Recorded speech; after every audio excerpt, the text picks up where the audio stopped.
And today I'm speaking about forgiveness. And I had to divide this subject in 3 or maybe 4 parts. I couldn't say it all today.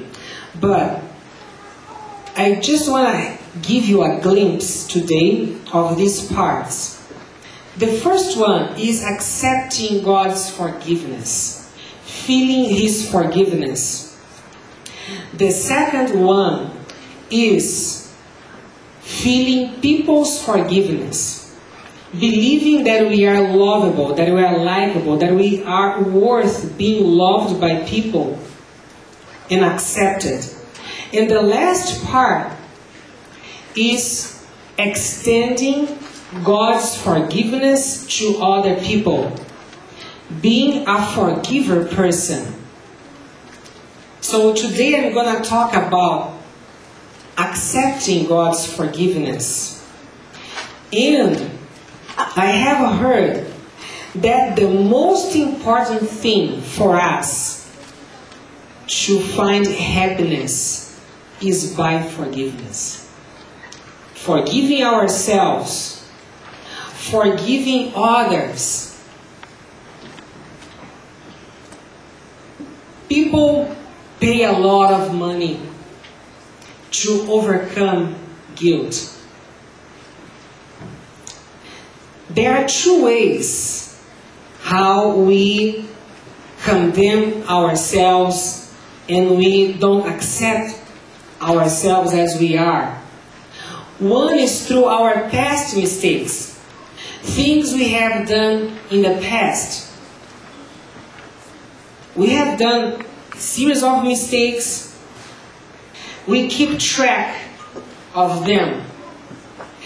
And we are, according to Miguel Ruiz, he wrote a book, The 4 Agreements.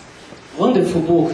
He said that the human being is the only animal that pays several times for the same fault, for the same sin.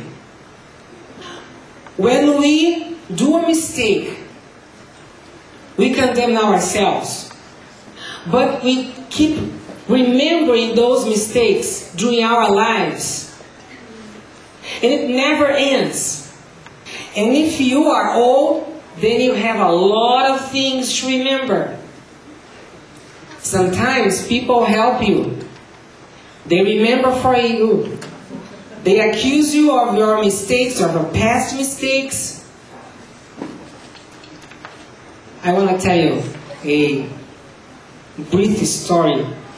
It happened when I was studying theology.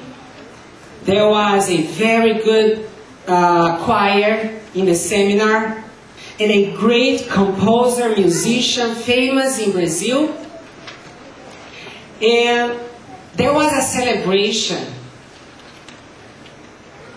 And the state, the government of the state, São Paulo, asked him to compose a song and to perform this song with the seminar's choir. And he was thinking who could play that song for the choir. And who he thought about? Me. So he gave me the song. He asked me and I felt so proud. I was so happy with that opportunity because thousands of people would be there. But I was really very worried about my theology. I was studying, 24 hours a day, and I didn't have time to practice the song. But I want to play, because that would be a great opportunity for me. And I didn't go to the choir rehearsal. And someday he met me at the school. We met like a row there, and he asked me, Claudio, you are not going to the rehearsal? And what about the song? You are okay? You think you know the song? You think you can play? Yes, I can. Don't worry about it. And he told, do you need my help? No, I'm okay. It's going to be okay. So came the day, the great day. We took a bus where all the choir would be on the bus, and we arrived there, and came the time. I sit at the piano, I played the introduction, and the choir started singing, and my friends, before half of the song I was lost. And I couldn't find myself, and I tried and kept trying, I just stopped. I couldn't.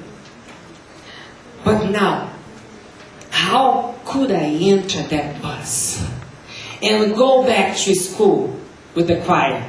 How could I? How could I face the great musician who composed the song? He never condemned me. He never accused me. But he didn't mean anyway. Because I was accusing myself already. And I kept remembering that day, that situation over and over for years, paying the same price over and over.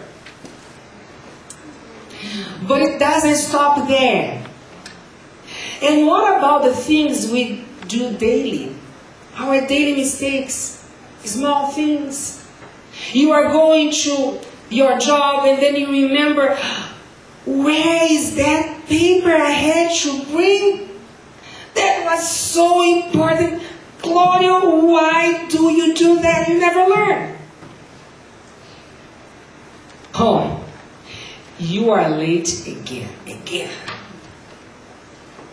And now I have to go fast. But then comes the traffic.